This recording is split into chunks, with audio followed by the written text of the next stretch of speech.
Hello, fellow old schoolers. Echo Greg here, and this is the top 4 semifinals match of the Old Line Joust. This was an event put on by the Old Line Black Knights out of Maryland. It was an XPoints event using the 2025 rule set, as this took place back in November of 25 at a local VFW in Mount Airy, Maryland. So, shout out to Jeff Walker and the rest of the Black Knights for putting on this fantastic event. If you guys are in the area or can travel to any future events that they put on, highly recommend it. It was a fantastic time. So, with that being said, we have the semifinals top 4 match between Michael Scheffenacker and Sean Meyer. While this is going on, there's another top 4 match between Jared Smith on a Lion Dib Bolt deck and Stoomy James Owens on a mostly mono black but red splash kind of troll disco good stuff deck. We don't have that one recorded, but we do have Sean versus Mike.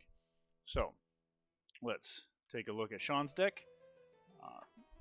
Lion Dib Bolt, 4 Javeliers, 4 Swords, 4 Bolts, 2 Blasts, 2 Books, 2 Lions, 2 Disenchants, a Spirit Link, a Fireball, an Earthquake, a Balance, a Brain Geyser, 2 Ices, 3 Dibs, 2 Sarahs, a Chaos Orb, a Strip Mine, a Maze of Ith, a Mox Pearl, Soul Ring, 2 Felwar Stones, and then a land package of 2 Deserts, 2 City of Brass, and 1 Jousting Ground. Jousting Ground was a custom card made for this event and given to all the participants. It's a mix of City of Brass, where you can tap it for any color mana and take a damage, and Arena, where you can pay 2 and tap it to have a creature you control and a creature your opponent control of their choice fight. The City of Brass thing works more like Mana Confluence than City of Brass. It only deals you damage when you tap it for mana, not anytime it is tapped. Then 3 Volcanics, 4 Plateaus, 3 Tundras, 4 Plains, and 2 Islands. The points are 2 points for Balance, Brain Geyser, and the Pearl, 3 points for Soul Ring, and the final point in the Maze. Out of the sideboard, we got a Greater Realm of Preservation, a Dust to Dust, a 3rd Disenchant, a Fork, 2 cards, which I can't really make out, but I think might be Psychic Purges, a Blue Elemental Blast, 2 Elemental Blasts, Falling Star, 3rd Sarah, and a Control Magic.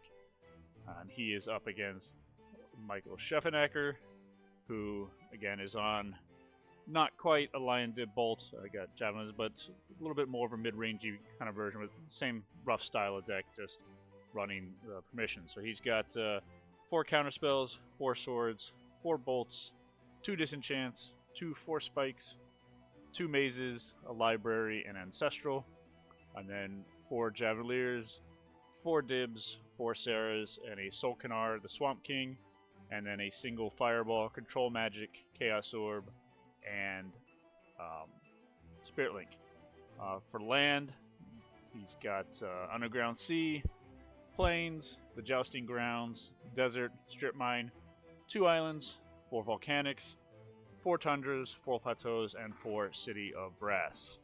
The points here are the 5 points for the Ancestral, 3 points for the Library, and the final 2 points in the 2 mazes.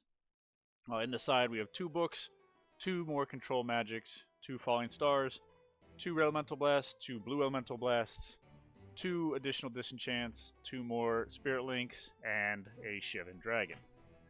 So with that, I think Scheffenacker's deck is probably favored. Again, very similar.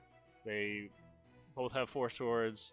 They both have bolts. They both have disenchants, although in the main, the disenchants really don't have any targets in Mike's deck, whereas they do in Sean's deck. So Sean's at a little bit of disadvantage there. His disenchants are kind of dead outside the Chaos Orb. The artifacts, the 2 books don't come in until the sideboard. And yeah, Javeliers match up real good against the Lions. Mike's got 2 additional Sarahs, and he does have a Sulcanar, although there are no swamps in Sean's deck, so it's just a 5-5 for 5. There are no other black cards in either deck, so not going to gain any life. And then I think the power is a little more impactful on Michael's side. Ancestral and Library are insane cards. Balance and Brain Geyser are very good, and obviously the faster mana. They both have mazes, so that'll come into play. But yeah, I just think the additional kind of control, and while they both have a lot of creatures, Mike has more of the bigger ones that are going to probably swing this match. He's got an additional Dib and 2 additional Sarahs. Less burn, but he has the permission, and again, less dead cards. So I predict, I think Chef takes this one, but let's get to the games and find out. So again, this is the top 4. Winner here advances to the finals. So we have Michael on the left and Sean on the right. Michael with the reimagined power playmat, probably from an Eternal Weekend or something sometime in the past, and then Sean with Lord of the Rings. So Sean leads off first. He plays a Tundra into a Javelier, passes. Mike's got a Plateau and immediately bolts the Javelier. Plays a Felwar Stone and then sends it back. So Mike's hand, we can see his swords. Looks like a Dib and possibly a counterspell. There's a Dib on Sean's side. No response for Mike. He just draws. Plays out a maze. It's going to make that Dib deal some damage to Sean. So Sean drops to 19. He's got a second Dib in hand. We can definitely see a bolt in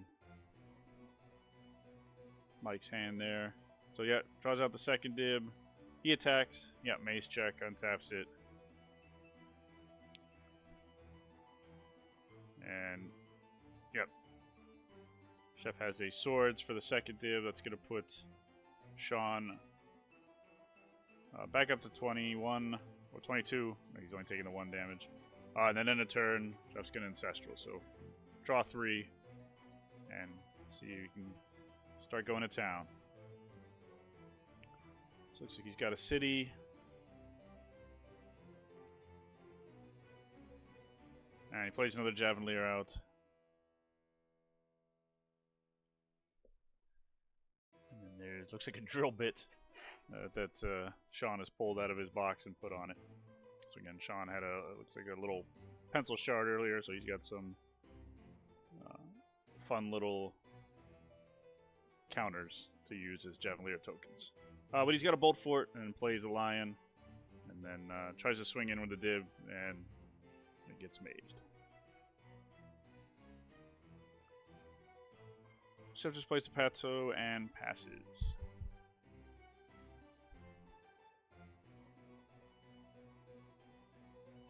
Sean is down to 20 now, but he's going to finally be able to start cracking with some damage.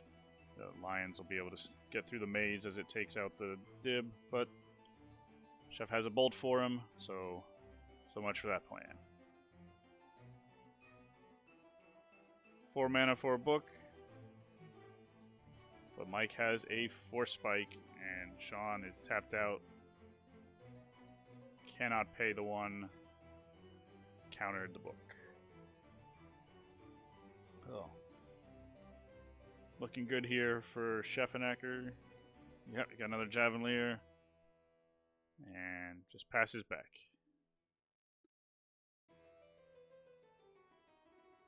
Sean's going to take one, like reminding him. Plays out a 5th mana source in a city. So he's got a Brain Geyser in hand. Can't quite tell what the other card is. He just passes back. Ooh, there's a library for Chef. He does not play it and just passes. We got a Jousting Ground on Sean's side. He is going to fight the Javelier. Javelier in response is going to shoot, and then, oh, he's got a bolt. So Mike wants to keep that Javelier alive.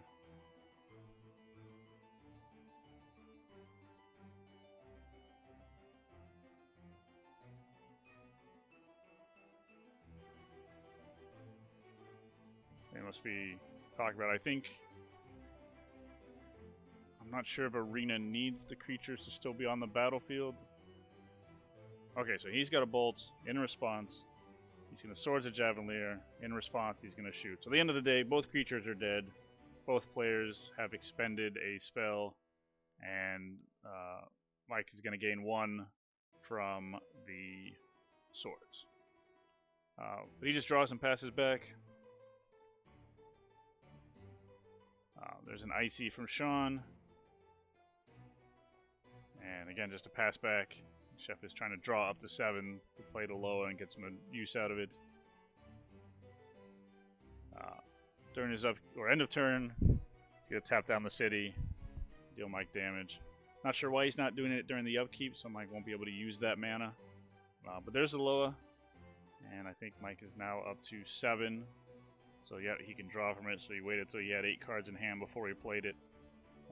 Playing around Strip Mine or some other land destruction there, so he can at least get 1 use out of it. There was no reason to really rush it into play because there was really nothing that Mike had on the board. No reason to not play it slow there.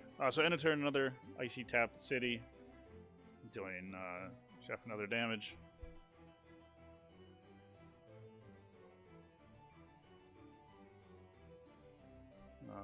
Looks like Sean is going to fully tap out, taking 2 damage. He is going to Brain Geyser. In response, Mike is going to Loa, see if he can draw into a counter or another Force Spike. Doesn't get it, so Sean gets 4 cards out of it. Sean did leave a mana open in case of a Force Spike, so he learned his lesson from when he attempted to cast that book earlier. Chef's gonna strip the Jousting Ground. He's tapping. Oh, maybe he's rethinking about what he's gonna do. I mean, he knows he's gonna take a damage from the Icy anyway, so he might as well use the mana now. And he plays out his own dib.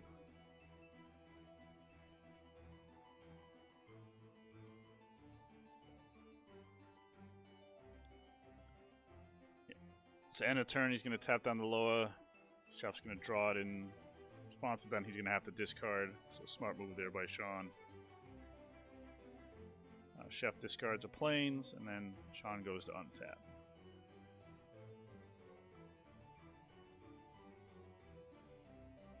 And immediately throws a Spirit Link down on the dib. And then passes. So Chef's going to take 1. Sean's going to gain 1, but it looks like he's forgot to gain his life. Yeah, now he's remembering they're talking about it. He's asking how many cards are in hand. Yeah, if he took the damage, so just making sure they got the board state and life totals correct. They're both sitting there at 17. Yeah.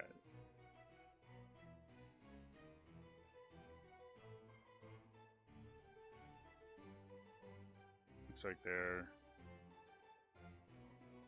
having a discussion about when the Icy might have tapped something down.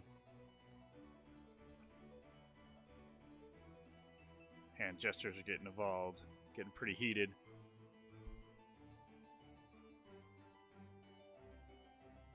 Looks like they're talking to somebody next to them, could be the judge that the event had. Again, old school events, so use the term judge lightly. Call him the arbiter. So it looks like they're still discussing, and now it looks like we moved on. Yeah, there's a Chaos Orb. Immediate activate on the Icy. Get the problematic card out. Yep. Good hit. Icy's gone. And yeah, it looks like Chef's is passing back. Oh, there's a Sarah for Sean. Now Chef does show 2 blue open, so we'll see if Sean's going to just cast it in them and make him have it. He does. And looks like it's good. He does have a counterspell, but yeah, he's got a sword, so you just... And again, life is less important because that Spirit Link's just going to let Sean gain life anyway, so better to save that counterspell for something that's more impactful, I think is what Chef's thinking there.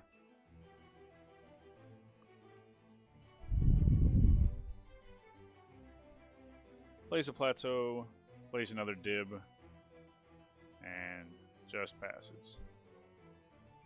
There's a side blast for the dib. Let's see. Nope, Mike's just gonna let it go. Yeah, he took his damage. He's down to 21. Plays another plateau and passes back. Chef's gonna draw. That gets up to 7. Activates the Loa. Takes a damage. Sean gains a life, so 15 to 22 now. Chef needs to either answer that Spirit Link or come up with something. He's got another dib, but that dib gets swords. So Chef will gain 3. That'll buy him some more time. I mean, he's plenty of life. He's at 17 to 23. So he's got a lot of time to figure out something about that Spirit Link or his own dib. He does play a Sarah out, so that's a pretty good clock that is definitely going to race. And again, if he can get Sean down low enough, the Spirit Link won't matter because it is a trigger. You take the damage, then the Spirit Link triggers, then you gain the life. So if Mike gets Sean down to 7 or less, he can attack with both the Sarah and the dib, and Sean will die before he's able to gain the life. So he corrects in for 4, puts Sean down to 20. Mike is at 16, and then he just passes a turn. And we know Mike's got at least 1 counter spell in hand and tons of mana.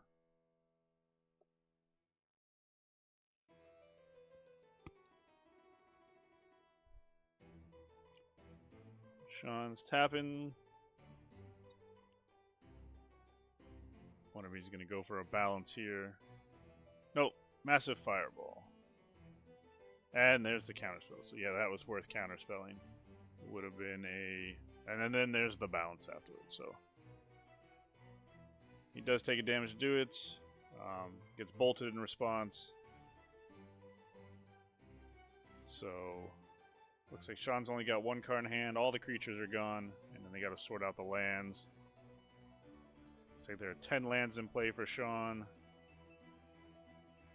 11 for Mike, so he throws the City of Brass around. He's got all the color he needs, doesn't need to be taking damage. And he has another city anyway. And then top decks to Sarah. Immediately slams that out. That's a good answer. Well, a good comeback to the balance. Just another land from Sean.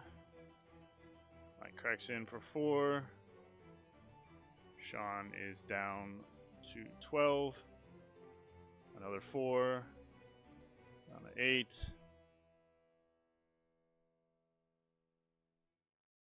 So he might have a Sarah of his own. Yep, Sarah of his own. No counter from Scheffenacker. But he's got a swords. So gain 4, take 4. Yeah, the Sarah is removed, but I don't think it matters. He's down to 4. And a second Sarah, so Yeah, Chef will, or Sean will desert and bolt the one Sarah. Well, it looks like he doesn't have an answer. And yep, Chef swings in for 4. That is game number 1. So very, very good back and forth game 1. Lots of answers. These decks, that's what they do. They can put a threat down, defend it, and answer their opponent's threat. So we saw a lot of that back and forth as these now go to the sideboards. So again, Chef and Ecker's sideboard here. Control magics are pretty good. The red elemental blasts for the dibs, and again, we know that Sean has like Brain Geyser and some other powerful cards. Blue elemental blast might be worth bringing in here. I'm not sure if he will, because again, Sean does have the fireball and the bolts, but that's it for red. Again, he's probably bringing in his own red blast out of the board, so blue blasts have some splash there, but kind of light on targets. Although, again, we don't know the decks. Chef might think he's got more than just the one fireball. Spirit Links are definitely coming in. Shivan might come in. It is much bigger than everything else. Maybe just swap that out for the Solkanar. But again, there are swords in both decks, so it's no guarantee that it'll stick around. And again, we know Sean also has a control magic he can bring in. Probably bring in the other Sarah. And again, yeah, Greater Realm and the Enchantment Hate, Artifact Hate doesn't really do anything because Mike's not playing any outside of Chaos Orb. So if he picks up on that, he can remove the disenchants. But you know, a lot of these decks kind of have been playing books. We've seen that several times during this event. So he might be thinking there are books in Mike's deck. He just didn't see them, so he might leave them in which case he's got some dead cards. So we'll see what they do as we go to game number 2.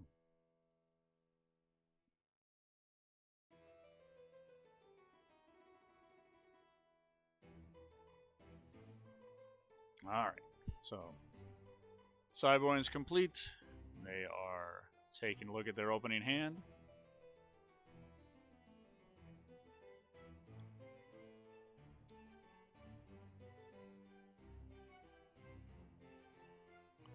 Sean will be on the play. They both keep, and Sean just plateau go.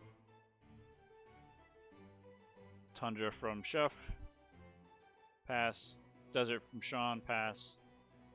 Plateau from Mike, and a pass. Now get the 3 mana, there's a Felwar Stone, and just a pass back. There's another plateau, and a pass back. So see who blinks first and casts the first spell. That's not just a Felwar Stone, so it looks like Sean is playing a Plains. He does have a Sarah. He's got the mana to get it out. We'll see. Yeah, just passes. I think he's playing around that 4 spike. He definitely seemed like he got burned by it and is playing around it. And also, this is interesting. He's got a strip mine. He can strip the blue source if he wants to. But he's in just to jam out the Sarah. Mike is going to Ancestral himself.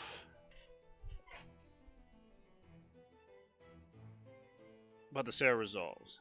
So again, Sean not. It's going to bite him here because there's a control magic. Looks like. So now Mike has a Sarah.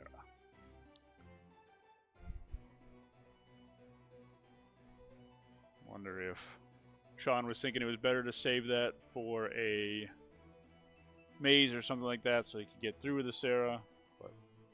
And then Chef spends his last mana on a Spirit Link. Spirit Link's still on there. There's a disenchant for the control magic, so Sean will at least get his Sarah back, but Mike will gain the life for the damage it deals, so Sarah's kind of neutralized at this point.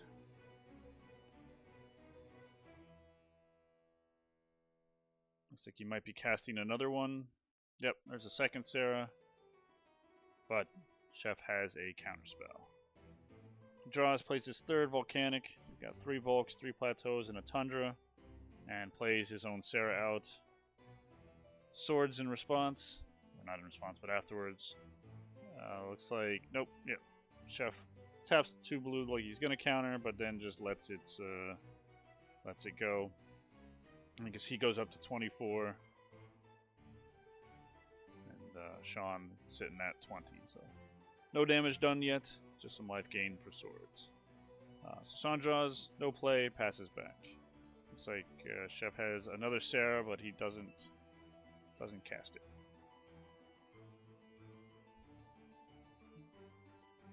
I wonder if he's just trying to make sure he has another counter so he can protect it. Although it looks like he might have 2 counter spells in hand. Draws a Solkanar, but I'm not sure why he's not casting anything. Plays a maze out. Just passes. Could be he has another library in hand. Just trying to draw up to it, but second maze, pass back.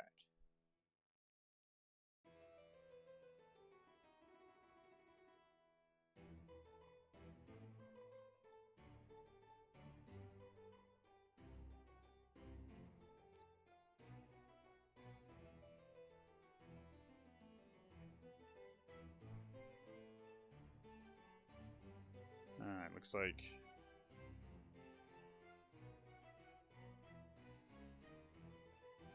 Chef's taking his turn, plays an underground. Now he has the mana to cast the Solkanar, but still no play. Sends it back to Sean. Sean plays another Volcanic. Sends it back. You can see it looks like we got a Swords, a Psy Blast in Sean's hand. Couldn't really see what else might be in there.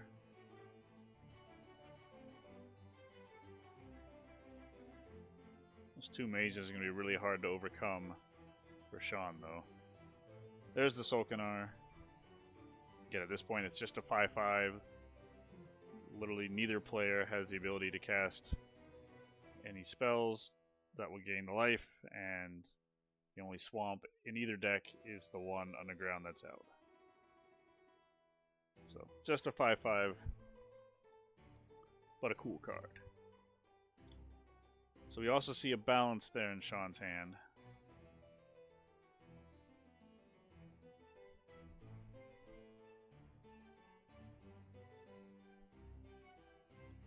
He's got a blue blast. Let's see. Mike's got a lot of answers. He's got a red blast. He's got counter spells. Yep, he's going to show red blast.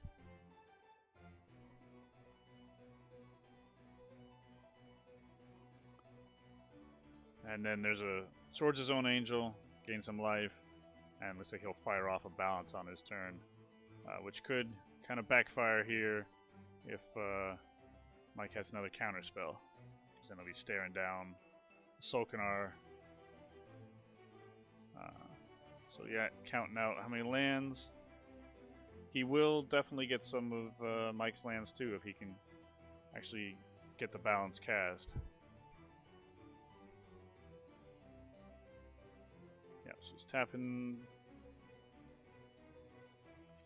4, it looks like. 5.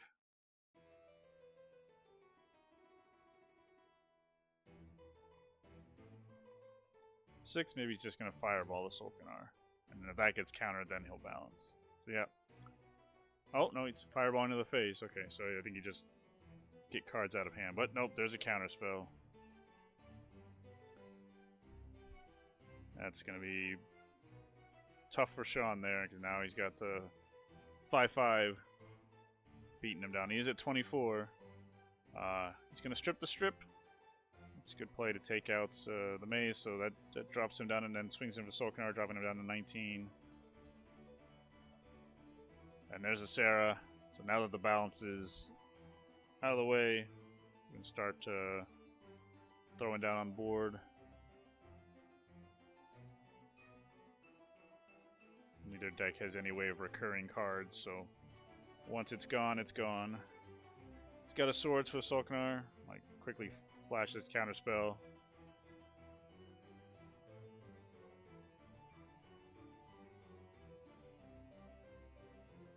See if he's going to fire off that Side Blast on the Angel, or save it to use with the Desert on the Solkanar.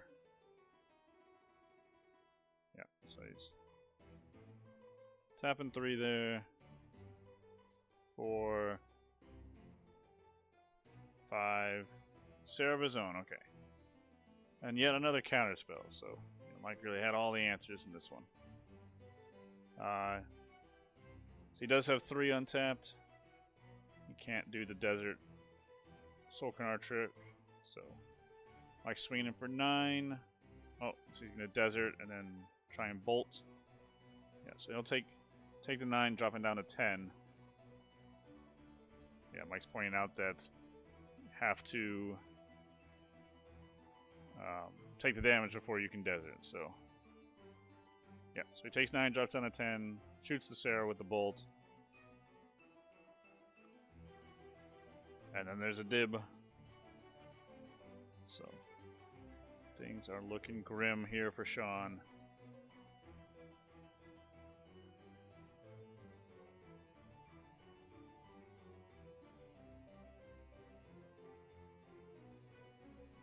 He's got a dib of his own, so I mean, at least that will block the dib.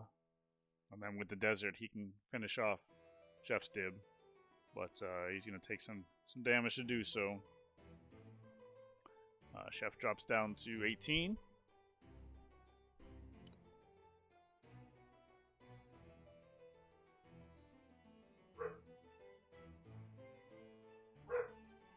Playing 4.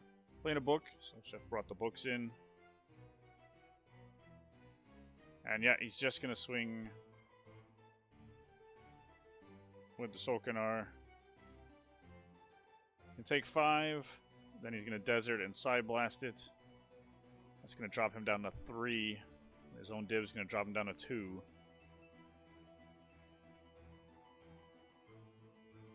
So Chef doesn't have to do anything at this point. And Attorney draws, and then Sean realizes, yeah, you've got it. Scoops it up. Nothing he can do. That his own dib was going to kill him. And if Chef ever found an answer to it, and then with the book, yeah, just no real way of coming back from that one. So Chef takes that one down 2-0, and we are on to the finals. Jared Smith knocked out James Owens 2-1, or Stumi. And so we have another similar matchup to this round coming up in the finals of the kind of mid-rangey control version of Line de Bolt versus the more aggro version of Line de Bolt in Scheffenacker versus Jared Smith. So thanks everyone for watching, and I will see all of you in the finals.